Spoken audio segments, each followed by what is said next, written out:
What's up, YouTube? It's Saturday morning and I've got two super early meetings. I just woke up about 5 minutes ago. Feeling great though.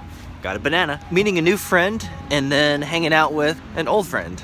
So it's gonna be a good combination of meetings this morning. And then for the rest of the day, I think I'm just trying to recover from a very, very busy week. I did wake up though feeling this morning a lot of weight and like just pressing down on my shoulders. And I don't know if you've ever felt like that, but I shared last night late that I have this new goal of getting 10,000 subscribers in the first year. It's kind of crazy. Woke up this morning just feeling like, man, that was such a bad idea. No one's gonna believe in that. John, you're stupid.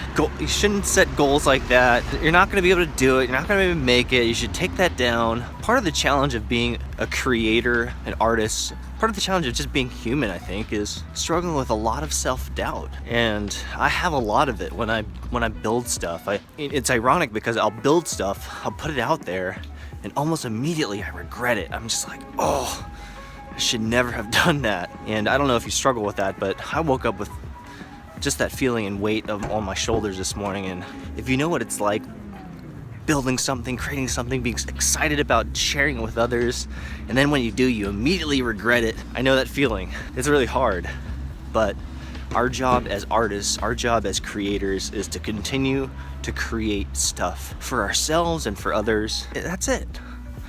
But at least I have my banana. Eventually. Dun, dun, dun, dun.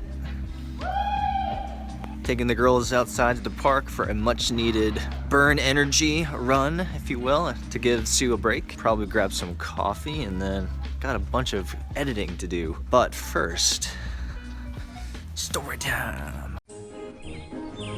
Time for a story. It's like on a pogo stick. Whew, what a beautiful day.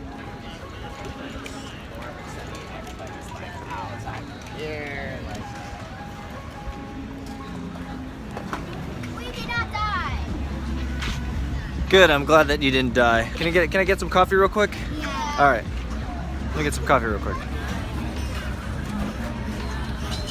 So in my morning meeting, I shared a little bit more of my story of how I met my wife, and I realized that I've actually never really captured that story on film. I just felt like that was an important thing to have on record. One, because it was the most important relationship in my life. Two, I want my kids, my two daughters, to know how exactly it all went down, at least from my perspective. Now, of course, my wife may challenge some of the facts or the veracity of what I'm about to share, and so at some point I might get her to chime in. But I think it's fairly telling. I think it's an interesting story to share.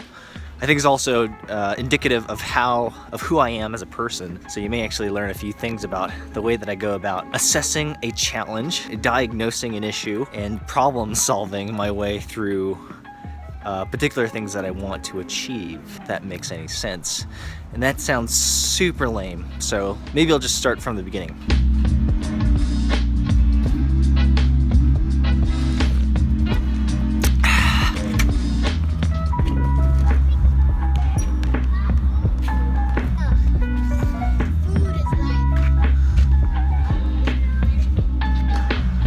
Grab a seat right here.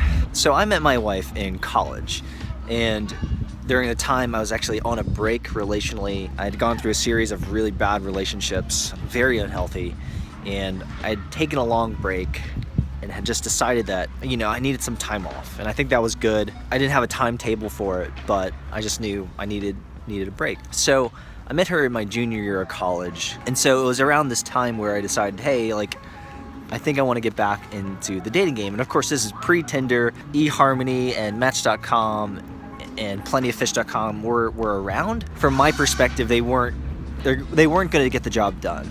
And I'm not against those systems. In fact, my twin brother met his wife, who he successfully engaged and married and had 2 kids with, through one of those sites. So those are awesome. I highly recommend checking those things out if you're single. But I decided, hey, I'm back in the game, so to speak, the game. So how am I gonna go about doing this? How am I gonna do this better than the times that I had done this previously? And so what I did was, just like any good engineer, software engineer, I made a list of all of the gals that I knew, specifically all the gals that went to my church, and I put all of their names in an Excel spreadsheet, and I systematically took every single one out on dates.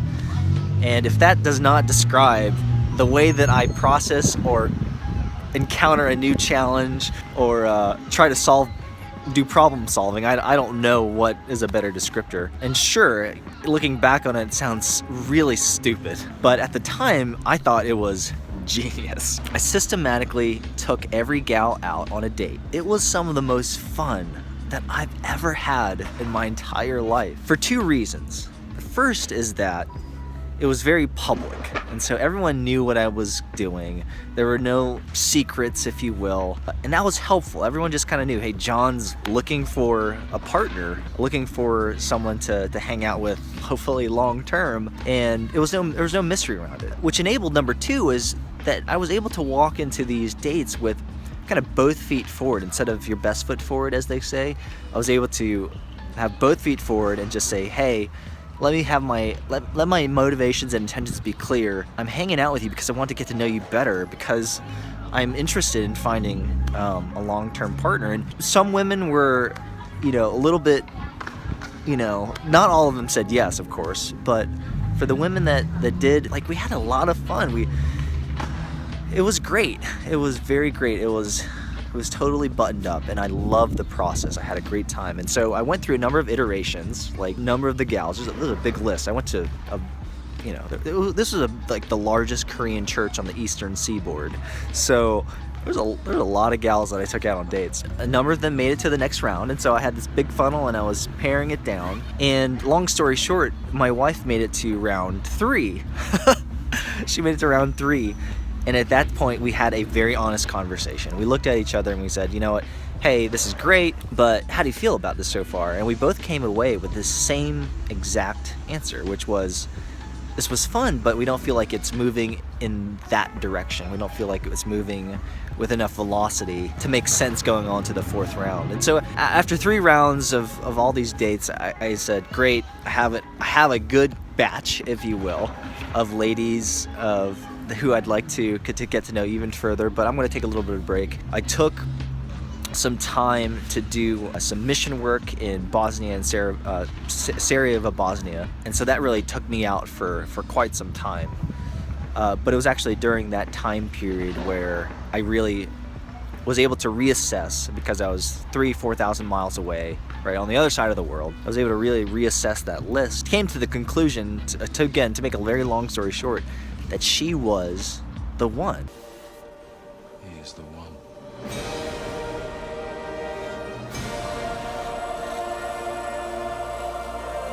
We corresponded back and forth. I spent a couple nights literally in a Sarajevo cafe, internet cafe, emailing her this just epic story of how I came to this conclusion. 5 pages, single-spaced, 10-point font, like just an epic novel. And she wrote me back 3 sentences. I have all this correspondence still. I printed it out. It's fantastic, and very entertaining and very embarrassing. And then we had our first courtship date many months later in Hartsfield-Jackson Airport in Atlanta. And then 1 year from there, I proposed, and then 14 months after that, we were married. And so I was just reflecting on that this morning as I was chatting with another young gentleman about relationships, and I felt compelled to capture this on video. Now, of course, there's much more specifics to the story, and at some point, if you and I or ever have a sit down and have a chat about this, then yeah, I could fill in a lot of the gaps, give you even more specifics around my strategy, my tactics. Not to say that they were necessarily the best strategies and tactics, but they certainly did the job. It was one particular way of finding my partner for life. The gal, the person that complementary to me in so many ways, and is the love of my life, and has been an amazing support system for what I get to do, and the family that we've put together, and the work that I get to do as an entrepreneur. Incredibly gracious, humble, giving, just an unbelievable life partner. And that's my hope for you, that you find someone amazing, that is complimentary to you, that you can serve, that can serve you, that when you fight, you do it well, that it's above the belt, but that you fight to serve each other more, if that makes sense. And that you just deeply love each other, but perhaps more importantly, that you really, really, really like each other. That was some good counsel from one of my mentors is, if you love her, but you don't like her, then the answer is no. And I thought that was a really good piece of advice. I want to hang out with these two for a little bit. I think that's it. I'm going to try to do a couple other videos today for the other shows, the bite-sized VC in particular, and then I think that's a wrap. So I hope you guys are having a great weekend. I love what I get to do. I love these videos. I love creating them. I think they're so important for me, and I hope whatever you're doing, you're having just as much fun. All right, guys. See you later.